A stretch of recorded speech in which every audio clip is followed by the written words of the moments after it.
It's been 4 weeks since the Xfinity Series' last race, and well, they're flipping.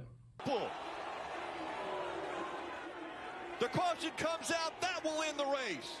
Upside down and Yes, Kyle Sieg flipped on the last lap of this race, and for those wondering, he did say he had some pain in his arm. He had the wind knocked out of him, but he is okay. He was released from the NASCAR Infield Care Center. But it was a wild ending to an otherwise kind of really just unpredictable day. We saw wrecks in this thing from guys clearing themselves when they shouldn't.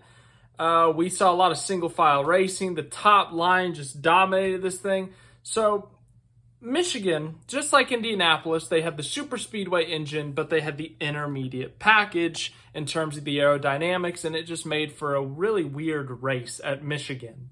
Now, of course, we're here to talk about Shane Van Gisbergen, his day at Michigan, his first ever trip to the 2-mile speedway, which is equivalent to 3.21, or 3.22, sorry, I forgot to round there, kilometers.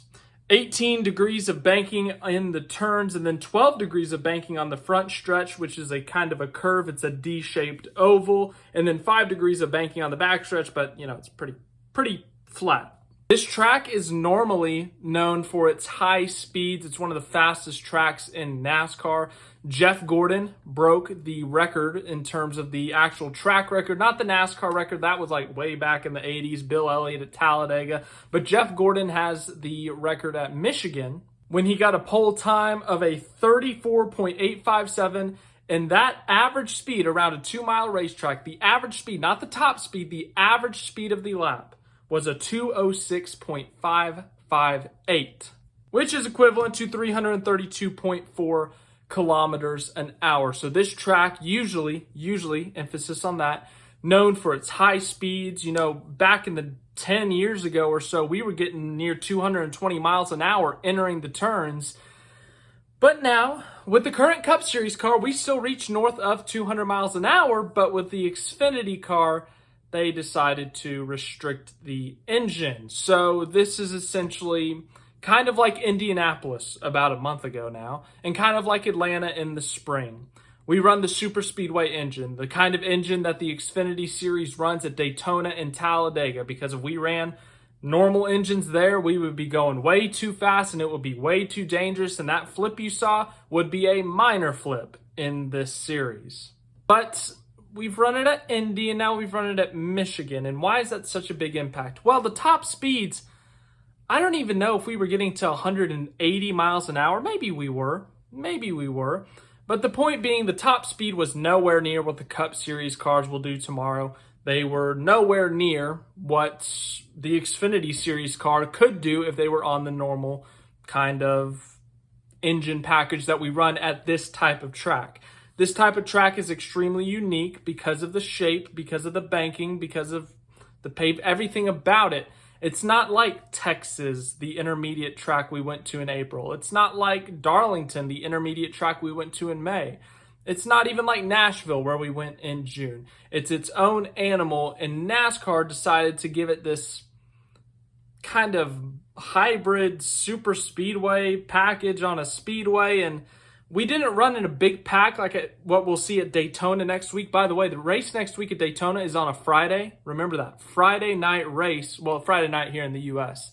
But it's a day earlier than normal. But it's not going to be like a giant pack where everyone's within a couple of seconds of each other like we'll see next week. But we saw some pack racing, 5-6 cars within a second of each other. And it's just bizarre, weird as a NASCAR fan to see that at Michigan. Some fun facts about the state of Michigan. They love their football. They have the defending national champions in college football, the Michigan Wolverines. Now, the legitimacy of that title can be argued because they cheated a little bit. The ruling on that's still ongoing. We're not here to talk about Connor Stallions. I've always wanted to mention Connor Stallions on this channel. Anyways, but yes, big on football, big on sports. The Detroit Pistons, the Detroit Tigers, the Detroit Red Wings, the Detroit Lions. I think I already said them. I might not have. But obviously Detroit, headquarters for some of the big motor industries, Ford, Chevrolet. And then it's a big deal for the Cup Series. If you win the Cup Series race there, it's a huge deal because it's the manufacturer's home. It's the manufacturer's big race that they want to win. So just an hour and a half away from Detroit, and you got a chance to bring a trophy home. It's a very big deal.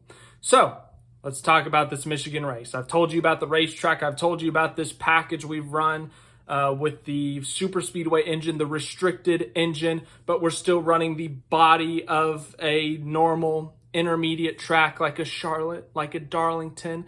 So the aerodynamics package, the aerodynamics still come into play in a sense. Do you want to have high downforce or more downforce to get more speed in the corners, or do you want to try to reduce drag as much as you can to get as much speed down the straightaway? Well, it was quite the day, I guess, as I said earlier, with just everything that happened. But Shane Van Gisbergen, how did he do?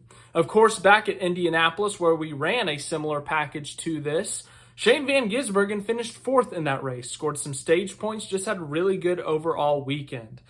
This weekend was a little bit different, though. As I said, Michigan's not really like any other track, and it's completely different from Indianapolis. Indianapolis, 2.5 miles, flat track, single groove. It's hard to pass, and you kind of can use the draft in a sense, but Michigan, 2 miles, so a little bit of a shorter track, banking, so multiple grooves, but the top line is still heavily preferred. Passing is more possible at this track with this specific package, obviously, but it wasn't as slingshot as we saw at Indianapolis a few weeks ago. There weren't as many moves like that. So early on, Shane Van Gisbergen qualified 23rd, and as he does at the beginning of these things, he falls back a few spaces. He's still trying to figure out what the track race is like. It's his first time in traffic and all that stuff. Falls back to 22nd, but pretty quickly, within just a handful of laps, is able to get back up to where he qualified at 23rd. Then we had our first caution at lap 15, and you got to remember, this is Shane Van Gisbergen's first race with his new crew chief. Remember last week, 2 weeks ago, Colleague Racing announced that Bruce Schlicker, who is crew chief for Shane Van Gisbergen, up until this point, he would be departing the team and Kevin Walter would be taking over. Well, Kevin Walter, this is his first race with Shane. They got to learn each other. They got to learn how to communicate with each other. Shane, how to tell Kevin what he wants done with the car. Kevin Walter needs to talk to Shane, figure out how he can help him, different areas he can help him. And it's going to be a learning curve these next few weeks. Really, technically, it's going to be a learning curve the rest of the season. You got to get that communication down. And really, it's unfortunate the timing of the way all these things go down. But ultimately, they got to figure it out. And so Kevin Walter's first call was to pit on lap 15, bring Shane Van Gisbergen down pit road and get some fresh tires, get some fuel in the car while the majority of the field stayed out. So Shane Van Gisbergen, lap 20, 21, whatever lap they restarted, he ends up restarting 31st. He makes his way up to about 28th, and then there's another caution with just a handful of laps to go. It was a single car spin, quick pickup, 2-lap shootout for the end of the stage, and a few more guys pitted. Shane Van Gisbergen restarted 18th or 19th. Maybe even a couple spots back, but he ends up finishing the stage where he started in 23rd. Now at the end of the stage, a few more guys came down pit road. Shane Van Gisbergen once again stayed out, and he was able to restart 16th, and he stayed 16th for that lap because there was once again another caution. Another car went spinning. So now this time Shane Van Gisbergen, he lined up on the inside that last restart. This time he picked the outside, and this is where he made up his most ground in the race. He was able to get up to 14th, 13th, 12th, 10th, 11th, 10th, 9th, 8th. He got up to 7th place, and he was in the top 10 in stage 2. We don't see that a lot from Shane Van Gisbergen on these ovals. We might see it at Talladega, where he led a couple laps. We might see it at Daytona next week, another super speedway. But we haven't really seen SVG in the top 10 outside of these super speedway races. Indianapolis was really the exception, and once again, it's kind of a super speedway in its own. So Shane Van Gisbergen got up to 7th, but unlike Indianapolis, he was not able to hold that position. He was not able to keep that speed. He kind of started to fall backwards a little bit. He ended up falling back to 13th, and that's where he finished in the stage. At the end of the stage, he came back down to pit road. No stage points, you know, a little bit sucks, but, you know, we got a long race to go. So he's a part of the strategy where they pit at the end of the stage. He comes back out. He restarts about 20th, 25th or something like that. And, well, there's another crash. Shane Van Gisbergen was actually pretty close to this crash between Jeb Burton and all these other guys. And he just squeaked on by, but he got by. That's the important thing. And then it happened. Shane Van Gisbergen actually has had a pretty clean season in terms of penalties. The only penalty I can think of is at Coda when he shortcut a corner and he got thrown to the back of the field for, as I said, shortcutting a corner.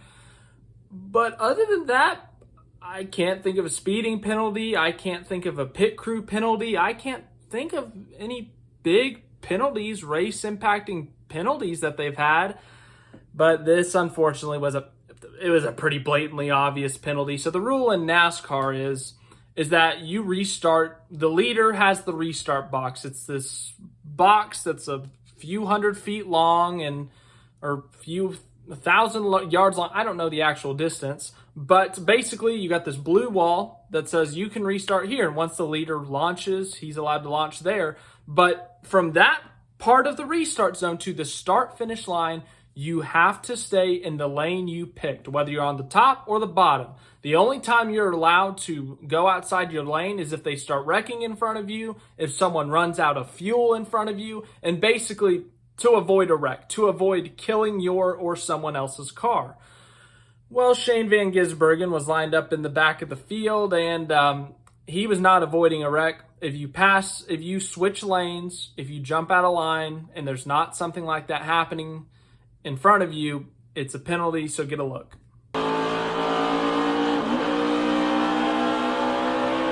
So yeah, a pretty easy call for NASCAR there. Switch lanes before the start-finish line. You can't do that. That's a foul. That's a penalty. He had to do a pass-through pit road. And yeah, that essentially ruined any chance he had of a competitive result in terms of a top 10, even a top 15, really. He sat 30th until 10 laps to go when there was a crash, and then it started to rain. There was a little bit of a rain delay there, and they just kind of sat there. Then we got this thing going again. I tell you what, I'm going to put the link in the description because I don't want to get copyrighted for putting too much of this up.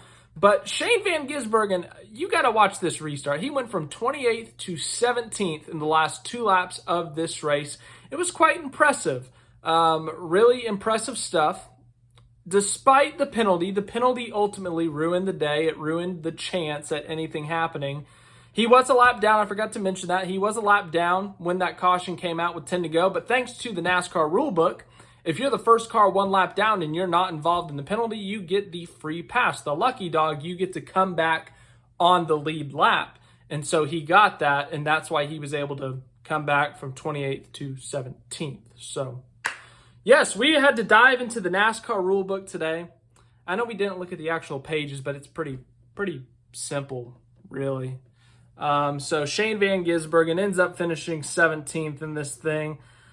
Not the prettiest day, but not the ugliest, I guess. Another top 20. They're fighting for the top 10 in the point standings, and that will get him some bonus playoff points, and they lost a little bit of a grip on that. They were only a handful of points out of it, but Sammy Smith finished in the top 10, and he ended up getting some stage points. Ryan Sieg finished ahead of SVG and won a stage, so he lost a good chunk of points, but ultimately, Justin Allgaier is your winner. It's his 2nd win of the season. Sheldon Creed sets the NASCAR Xfinity Series record for most second-place finishes without a win.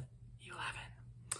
But other than that, some big wrecks today. Kyle Sieg flipped, and hopefully he's all right. But thanks for watching this video. I hope you enjoyed it.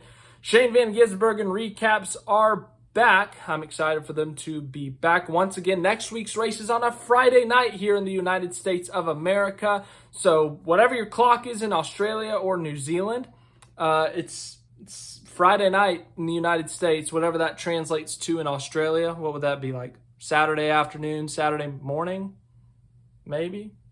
You're going to have to help me out there. But Once again, thank you for watching this video. Glad to have these recaps back. Tomorrow, we got the Cup Series race at Michigan. The Cup Series already had a race last week at Richmond with a lot of controversy. Hopefully this week's has a little bit less controversy, but hopefully a good race as well. So looking forward to that tomorrow. Thanks for watching. Hope you enjoyed. I'll see you in the next one.